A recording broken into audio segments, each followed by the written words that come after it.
Hi good evening everyone. Rajasthan question bank पर आपका हार्दिक स्वागत है। फर्स्ट वन वर्ड आपका क्या है? The use of many words, बहुत सारे शब्दों का यूज करना। वेयर, जहां पर only a few are necessary, जहां पे बहुत कम शब्दों का यूज होना चाहिए या उनकी जरूरत है। ठीक है, तो मैं वापस बता देता हूं आपको कि मैंने क्या बोला कि the use of many words, बहुत सारे शब्दों का यूज करना जहां पे कम शब्दों के यूज की जरूरत है वहां पे। तो उसे क्या बोला जाएगा? उसे बोला जाएगा आपका सर्क्यूमलोकेशन। क्या बोला जाएगा? सर्क्यूमलोकेशन।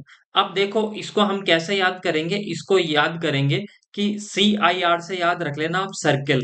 आपने उसके लिए उससे क्या पूछा, किसी से आपने पूछा कि उस सर्किल की लोकेशन कहां पर है, उस सर्किल की लोकेशन कहां पर है। वो उसको आपको डायरेक्ट बता सकता था, पर उसने आपको क्या बताया, घुमा फिरा के उससे आपने आपको उसने रास्ता बताया, उस सर्किल की लोकेशन आपको क्या बताई, घुमा फिरा के बताई।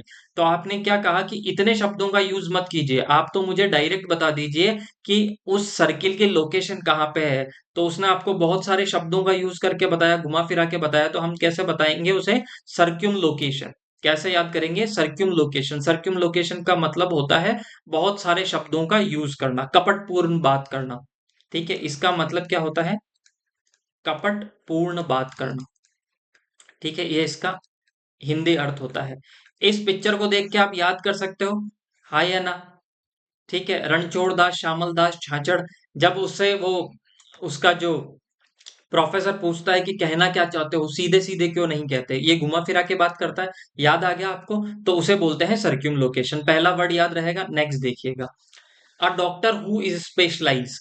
एक जो डॉक्टर है उसकी किसके अंदर स्पेशलाइज है, उसकी विशेषज्ञता है किसके अंदर? In the study of. ठीक है, इन द स्टडी किसके अंदर? अध्ययन के अंदर। और ट्रीटमेंट ऑफ हार्ट डिजीज, जो हृदय से रिलेटेड जितनी भी बीमारियां होती है उनके अंदर उसकी क्या है? विशेषज्ञता है। उसे हम बोलते हैं कार्डियोलॉजिस्ट। क्या बोलते हैं? कार्डियोलॉजिस्ट। अब देखिएगा, जिस भी शब्द के लास्ट में IST लग जाता है वो किसी ना किसी व्यक्ति के बारे में बताता है, किसी ना किसी किसके बारे में बताता है? व्यक्ति के बारे में। अब देखो इस शब्द को कैसे याद करेंगे, देखो आप, कार्डियो। कार्डियो का मतलब क्या होता है? कार्डियो का मतलब होता है हृदय। ठीक है, और अगर मैं इसके आगे लगा दूं लॉजी, लॉजी का मतलब होता है स्टडी। लॉजी का मतलब क्या होता है? स्टडी। जब हृदय की स्टडी की जाती है, जब हार्ट की स्टडी की जाती है तो उसे बोला जाता है कार्डियोलॉजी। क्या बोला जाता है? कार्डियोलॉजी। और मैंने जब इसके आगे लगा दिया लॉजिस्ट, इसका मतलब वह व्यक्ति जो किसके बारे में अध्ययन करता है? हृदय के बारे में अध्ययन करता है, उसे बोला जाता है कार्डियोलॉजिस्ट। याद रह जाएगा, आई होप आपको याद रह जाएगा। तो जिसके लास्ट में लॉजिस्ट लग जाए तो इसका मतलब वो किसी ना किसी विशेषज्ञ की बात कर रहा होगा। और अगर किसी के लास्ट में लॉजी लग जाए तो इसका मतलब वो किसकी बात कर रहा होगा? स्टडी की बात कर रहा होगा। जैसे एग्जाम्पल के तौर पर मैंने बोल दिया बायोलॉजी।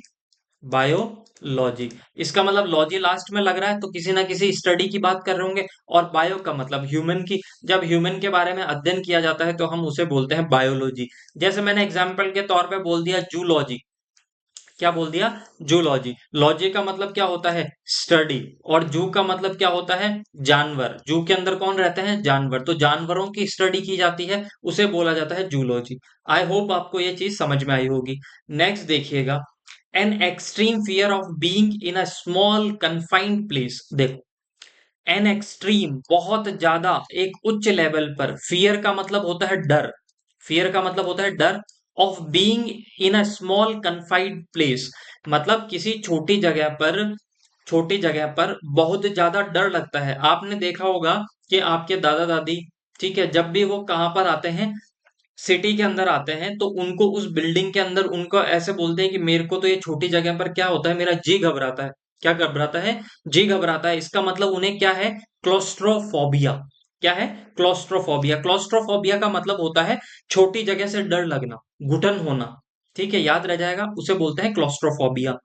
कैसे याद करोगे? देखो इसमें एक वर्ड याद रखना आप, इसके लास्ट में लग रहा है फोबिया। क्या लग रहा है इसके लास्ट में? फोबिया। फोबिया का मतलब होता है डर। और क्लोस्ट्रो का मतलब होता है छोटी छोटी जगह पर रहने से जब डर लगता है तो उसे बोला जाता है क्लोस्ट्रोफोबिया। क्या बोला जाता है? क्लोस्ट्रोफोबिया। अब इसके साथ में मैं आपको एक वर्ड और याद कराऊंगा, वो याद रखना आप, पायरो। पायरोफोबिया। ये पूरा शब्द है पायरोफोबिया। अभी फोबिया का मतलब हमने देखा डर, और पायरो का मतलब होता है आग। जब किसी को आग से डर लगता है तो हम कहते हैं उसे क्या हो गया है, पायरोफोबिया हो गया है। क्या हो गया है, पायरोफोबिया। वैसे ही एक वर्ड और याद कराऊंगा मैं आपको, हाइड्रो। और हाइड्रो के साथ में मैंने शब्द जोड़ दिया फोबिया। अच्छा, फोबिया का मतलब तो अब सबको याद रह गया आपको। फोबिया का मतलब क्या होता है, डर। फोबिया का मतलब क्या होता है, डर। और हाइड्रो का मतलब होता है पानी। जब पानी से डर लगता है तो उसे हम बोलते हैं हाइड्रोफोबिया। याद रह गया। तो एक के साथ में हमने तीन वर्ड याद किए हैं, क्लोस्ट्रोफोबिया छोटी जगह से डर, पायरोफोबिया आग से डर, और हाइड्रोफोबिया पानी से डर। आई होप आपको ये चीज याद रही होगी। नेक्स्ट देखिएगा, a picture of a person, एक व्यक्ति की तस्वीर, और अ थिंग ड्रॉन, एक कोई चीज बनाई जाए। ड्रॉन का मतलब होता है क्या करना, ड्रॉ करना, ठीक है, उकेरना। इन सच अ हाईली एग्जरेट मैनर, इस तरीके से। एग्जरेट का मतलब होता है, एग्जरेट का मतलब होता है बढ़ा चढ़ाकर। क्या, बढ़ा चढ़ाकर, ठीक है। Manner as to cause laughter, मतलब किसी चीज, किसी व्यक्ति की इस तरीके से उसकी फोटो बनाई जाए, या उसकी ऐसी पिक्चर ड्रॉ की जाए जिसको देखकर क्या आए, हंसी आए। ठीक है, जैसे अपने आपने देखा होगा, रे राहुल गांधी की फोटो है। अब राहुल गांधी ऐसे थोड़ी है दिखने में, पर उनकी फोटो इस तरीके से बनाई जाती है, कार्टून इस तरीके से बनाया जाता है, जिससे देखकर क्या है, आप लोगों को हंसी आए, उसे बोला जाता है कैरिकेचर। क्या बोला जाता है, कैरिकेचर। याद रह जाएगा। तो कैरिकेचर का मतलब होता है हास्य चित्र। कैरिकेचर का मतलब क्या होता है, हास्य चित्र। आई होप आपको ये याद रह जाएगा, हास्य चित्र। नेक्स्ट देखिएगा, अ person who eats human flash. A person, a person एक व्यक्ति, हु जो कि क्या खाता है, ईट्स ह्यूमन फ्लैश जो क्या खाता है, इंसानों का मांस खाता है, उसे बोला जाता है कैनिबल, नरभक्षी। क्या बोला जाता है उसे, नरभक्षी। आई होप आपको ये याद रहेगा। कैनिबल का मतलब क्या होता है, नरभक्षी। A person who eats human flesh is called क्या, कैनिबल। अब आपके दिमाग में आ रहा होगा कि सर हमने तो पढ़ा था कार्निवोरस। क्या होता है, कार्निवोरस। तो ये कार्निवोरस क्या होता है, देखो कार्निवोरस का मतलब होता है एक व्यक्ति जो क्या खाता है, मीट खाता है, नॉनवेज खाता है। क्या खाता है, नॉनवेज खाता है, उसे हम बोलते हैं कार्निवोरस।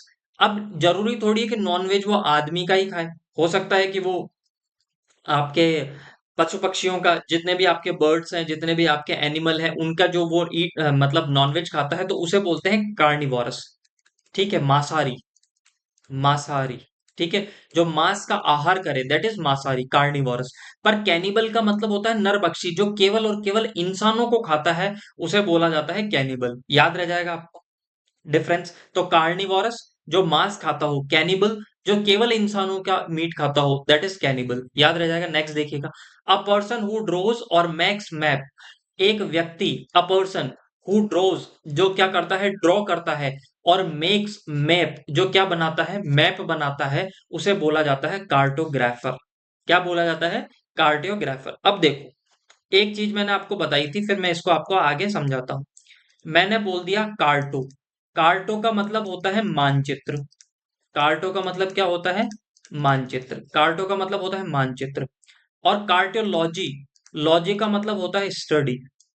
लॉजी का मतलब क्या होता है, स्टडी।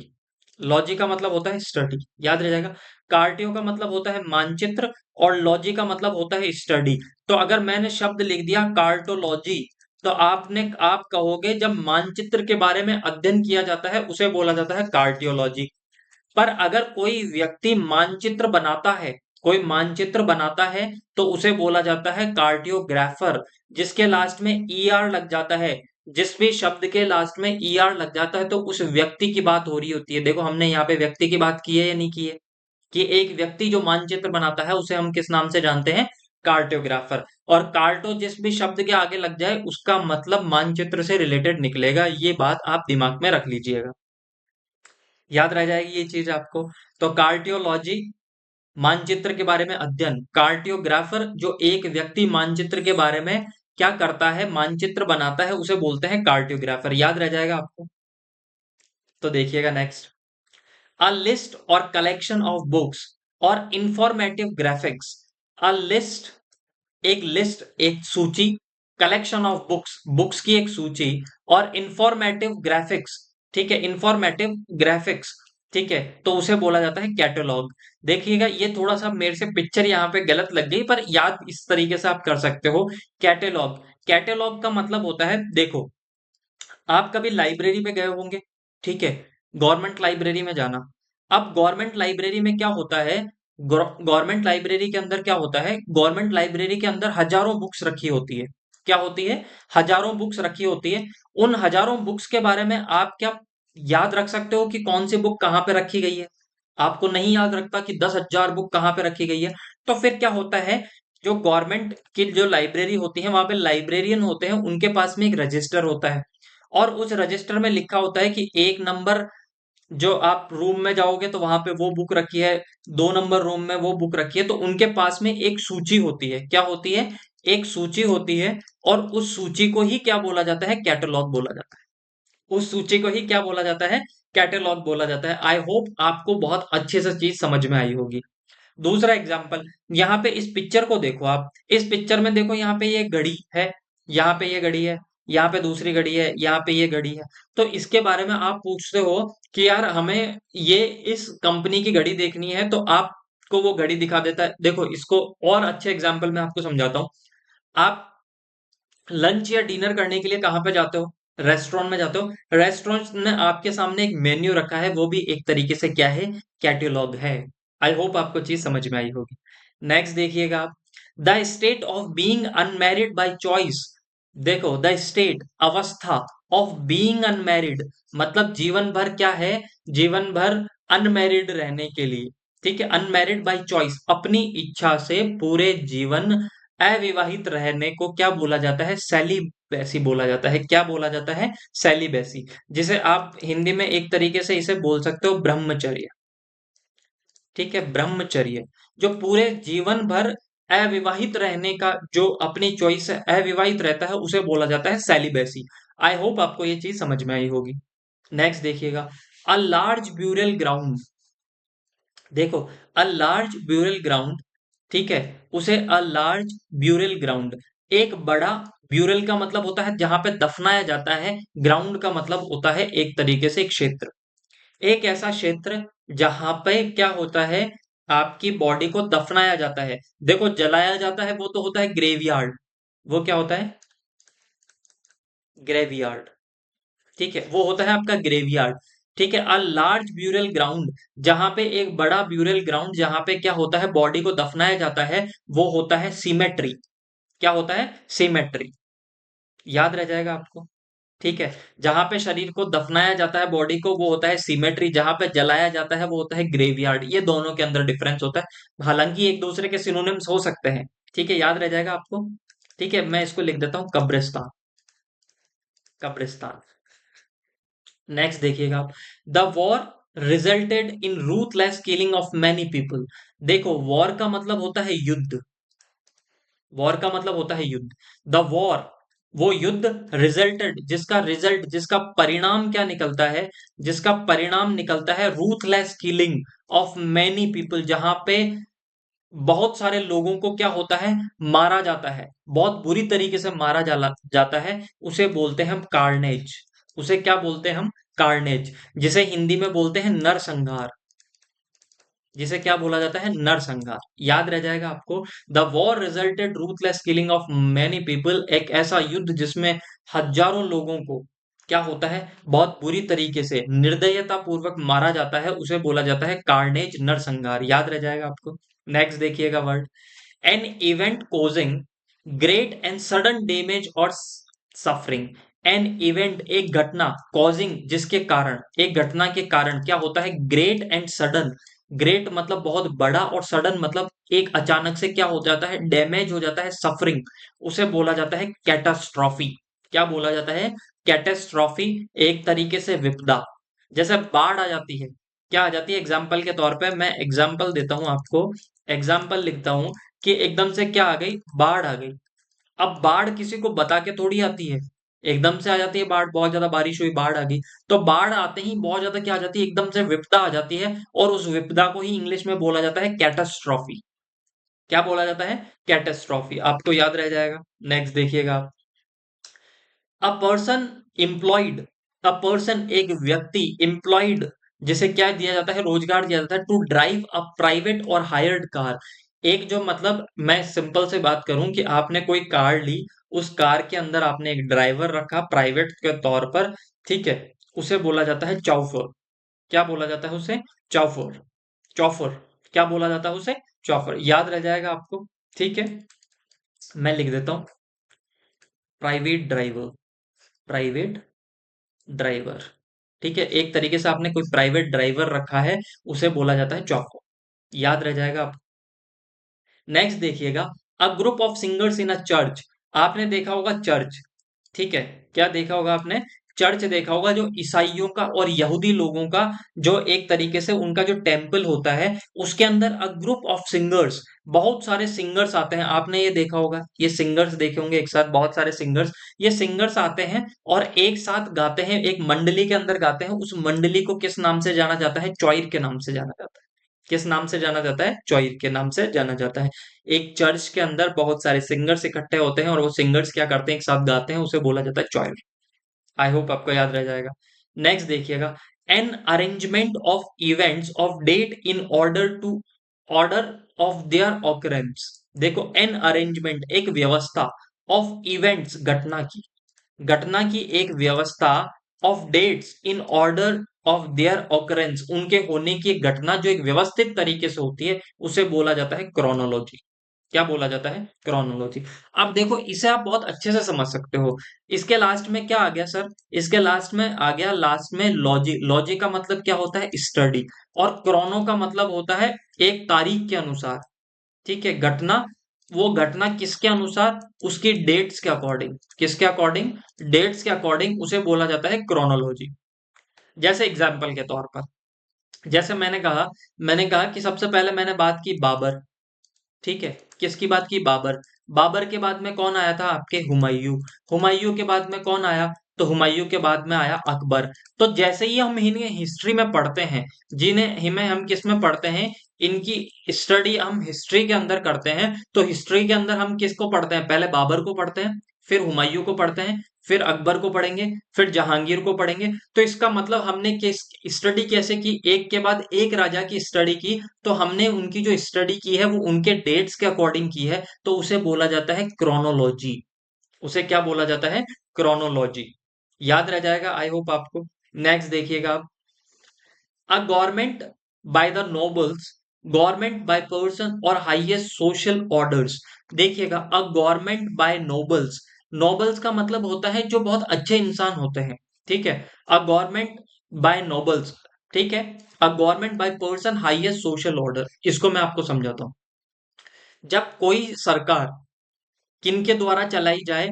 बहुत पढ़े लिखों के द्वारा, बहुत पैसे वाले लोगों के द्वारा, हाईएस्ट सोशल ऑर्डर, जिनका इस सोसाइटी के अंदर बहुत ऊंचा स्थान है, उसे बोला जाता है एरिस्टोक्रेसी।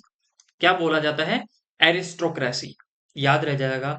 ऐसी गवर्नमेंट जो उन लोगों के द्वारा चलाई जाती है जो सोसाइटी के अंदर अपना एक बहुत अलग से रुतबा रखते हैं, उसे बोला जाता है एरिस्टोक्रेसी। देखिए, क्रेसी जिसके लास्ट में लग जाता है उसका मतलब होता है गवर्नमेंट, गवर्नमेंट या रूल।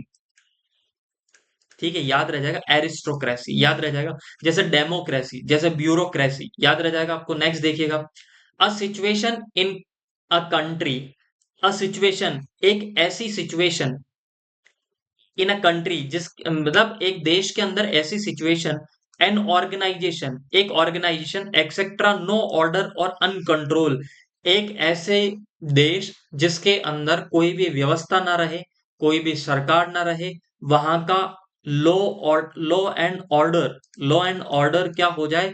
फेल हो जाए, वहां पे व्यवस्था चरमरा जाए, सरकार नहीं रहे, पुलिस नहीं रहे, उस व्यवस्था को बोलते हैं एनार्की, अराजकता। उसे बोला जाता है अराजकता। ठीक है, याद रह जाएगा आपको, अराजकता। कई बार आपने कंट्री में देखा होगा, कई कंट्री के अंदर, जैसे मैं इसका बहुत अच्छा आपको एग्जांपल देता हूं, 1857 का आप रिवॉल्ट देखते हैं, रिवॉल्ट, 1857 की क्रांति। और जब 1857 की क्रांति में आप पढ़ते हैं कि 1857 के रिवॉल्ट के अंदर सोल्जर गए और उन्होंने क्या कर दिया, उन्होंने अंग्रेजों को मार भगाया, लोगों ने एक दूसरे को लूट लिया। ये सारी जब अराजकता फैल जाती है, जब कोई गवर्नमेंट का कानून नहीं रहता, कोई पुलिस की व्यवस्था नहीं रहती, उस व्यवस्था को बोला जाता है एनार्की। जब क्या हो जाए, क्या हो जाए, नो ऑर्डर रहे, आपके अनकंट्रोल हो जाए, कोई ऑर्गेनाइजेशन ना रहे, तो उसे बोला जाता है एनार्की। याद रह जाएगा। One who denies, one who denies, एक जो क्या कर देते हैं, मना कर देते हैं। डिनाई का मतलब होता है मना। One self ordinary bodily pleasure, एक वह व्यक्ति जो जीवन के जितने भी आपके मौलिक, जितने भी आपके क्या होते हैं, सुख साधन होते हैं, जितने भी आपको, प्लेजर का मतलब होता है खुश, प्लेजर का मतलब क्या होता है, खुशी। जितने भी आपको खुश करने के संसाधन होते हैं, उनके लिए आप क्या कर देते हो, मना कर देते हो, उनके लिए डिनाई कर देते हो, उसे बोला जाता है एसेटिक। क्या बोला जाता है, एसेटिक। जो क्या हो जाता है, वैराग्य धारण कर लेते हैं। क्या धारण कर लेते हैं, वैराग्य धारण कर ले जाते हैं, दैट इज कॉल्ड एसिटिक। ठीक है, जो जिन्हें ये जितने भी अपने ये प्लेजर हैं, उनके लिए क्या कर देते हैं, मना कर देते हैं, दैट इज कॉल्ड एसिटिक। याद रह जाएगा आपको।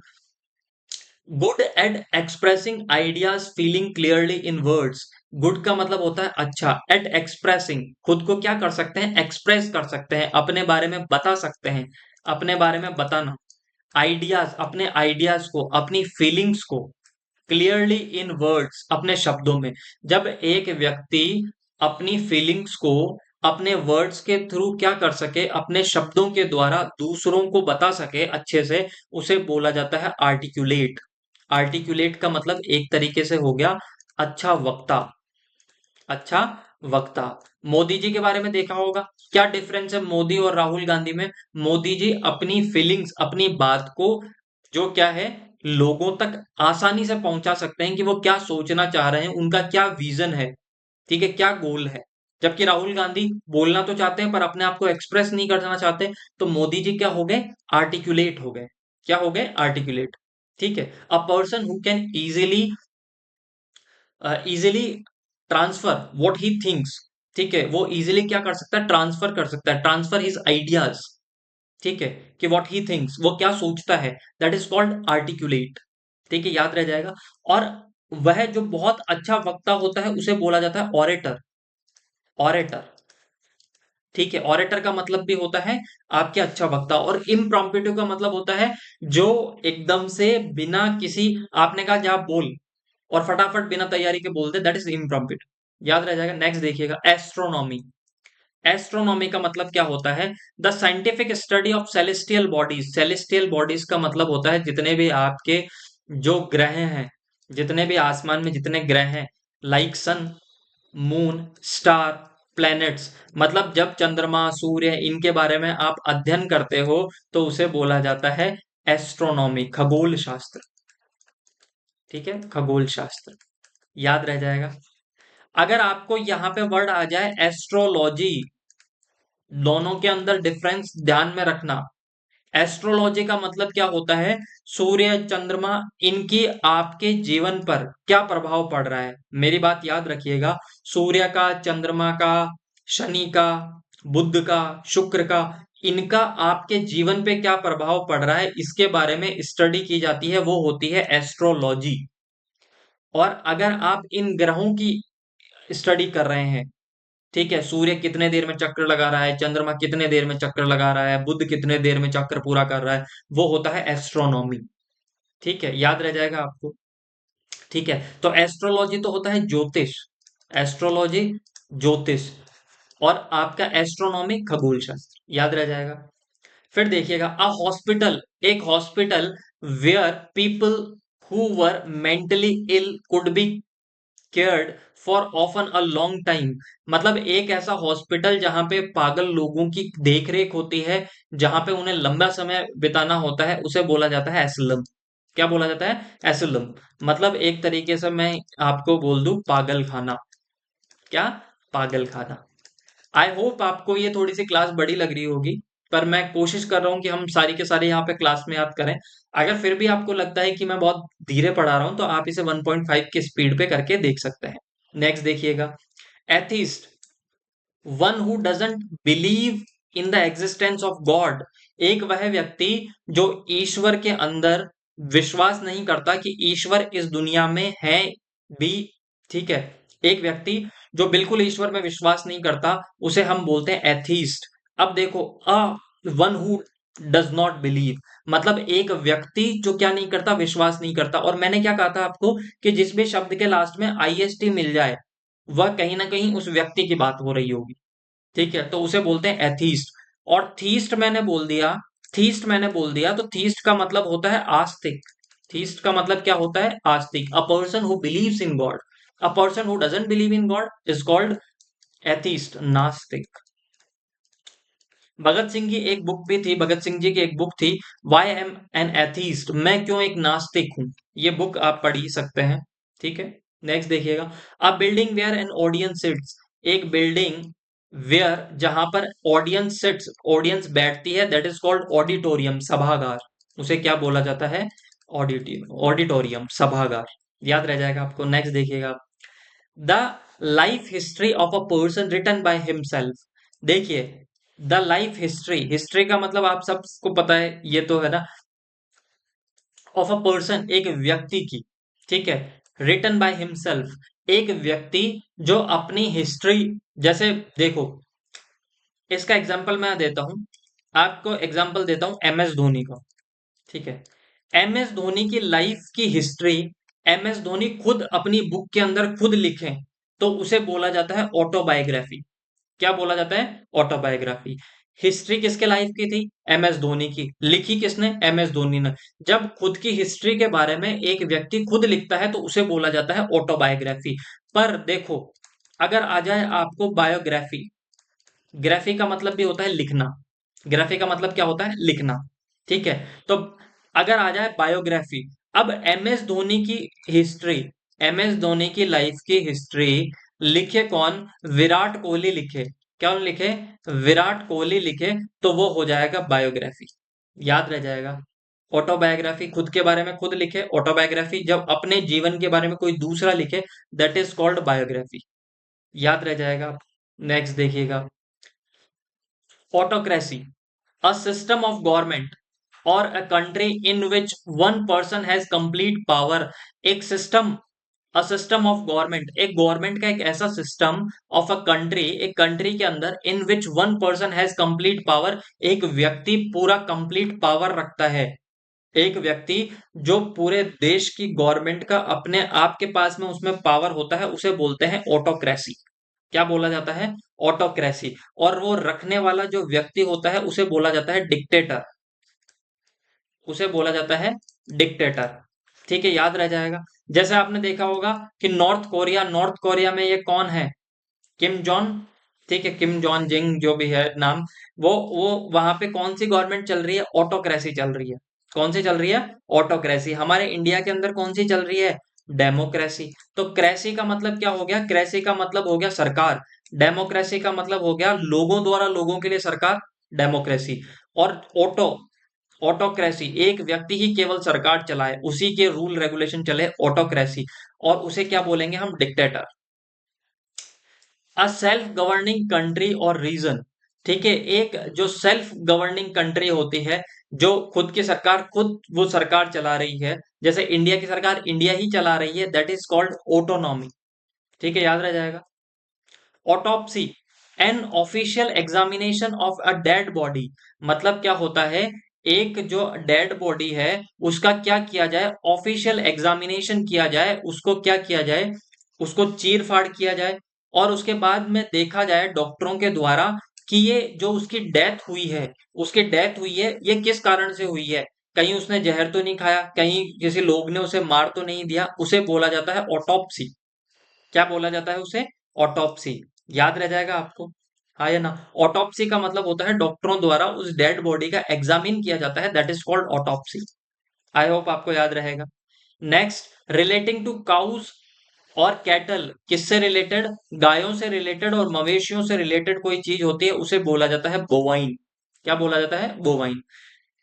नेक्स्ट याद देखिएगा, brittle, hard but easily broken, एक ऐसी चीज जो हार्ड तो है, बस आसानी से टूट जाए, उसे बोला जाता है क्या? ब्रिटल। क्या बोला जाता है? ब्रिटल। क्या बोला जाता है? ब्रिटल। जैसे देखिएगा, पिज्जा देखिएगा आप, अगर आप ऊपर से छूकर देखोगे तो क्या होता है, हार्ड होता है, पर आसानी से क्या हो जाता है, टूट जाता है, तो उसे हम बोलते हैं ब्रिटल। जैसे चिप्स, कुरकुरे, छूकर देखोगे हार्ड लगते हैं पर आसानी से टूट जाते हैं, तो वो क्या होता है, ब्रिटल। जिसे इसे हिंदी में बोला जाता है क्षणभंगुर। याद रहेगा। Bureaucracy, a government run by officials in a state, मतलब किसी किसी देश के अंदर जब उनकी सरकार किसके द्वारा चलाई जाए, गवर्नमेंट किसके द्वारा चलाई जाए, ऑफिसर के द्वारा, किनके द्वारा, नौकरशाह के द्वारा, नौकर नौकरशाह के द्वारा। ठीक है, तो उसे बोला जाता है नौकरशाही। मैं इसको आपको समझा देता हूँ। सपोज यहाँ पे प्राइम मिनिस्टर वगैरह ये कोई नहीं हो, और यहाँ पे हमारी जो सरकार वो किसके द्वारा चलाई जाए, आईएएस के द्वारा चलाई जाए, आईपीएस के द्वारा चलाई जाए, आरएस के द्वारा चलाई जाए। ठीक है, अगर जब सरकार किनके द्वारा चलाई जाए, जो गवर्नमेंट के ऑफिसर्स होते हैं उनके द्वारा अगर कोई सरकार चलाई जाती है, तो उसे बोला जाता है हमारे ब्यूरोक्रेसी। क्या बोला जाता है, ब्यूरोक्रेसी। याद रह जाएगा आपको। हाँ ना, इसे बोला जाता है नौकरशाही। इसे बोला जाता है नौकरशाही। याद रह जाएगा। अगर आप में से राजस्थान हिस्ट्री सब पढ़ रहे होंगे, एलडीसी की तैयारी कर रहे हैं, तो जब आपने अगर आपको मेवाड़ हिस्ट्री जब आप पढ़ते हैं तो मेवाड़ हिस्ट्री में एक नाम आता है आलू रावल। आलू रावल, या फिर उसे बोला जाता है अल्लट। ठीक है, आलू रावल या अल्लट के बारे में जब आप पढ़ते हो मेवाड़ हिस्ट्री के अंदर, तो उनके बारे में एक चीज पढ़ते हैं कि उन्होंने क्या स्टार्ट की थी, नौकरशाही स्टार्ट की थी। क्या स्टार्ट की थी, नौकरशाही। ठीक है, और वही नौकरशाही को हम हिंदी इंग्लिश में बोलते हैं ब्यूरोक्रेसी। याद रह जाएगा। Next, a person who is skilled, एक व्यक्ति क्या है, स्किल्ड है, बहुत ज्यादा टैलेंटेड है, प्रोड्यूसिंग ब्यूटीफुल हैंडराइटिंग, जो किसके अंदर, बहुत अच्छी हैंडराइटिंग लिखने के अंदर स्किल्ड है, उसे बोला जाता है कैलियोग्राफर।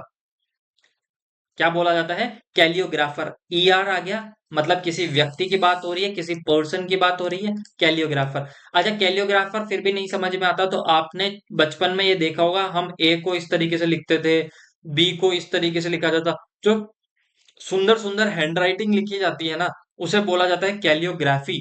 और जो लिखने वाला व्यक्ति होता है उसे बोला जाता है कैलियोग्राफर। क्या बोला जाता है, कैलियोग्राफर। तो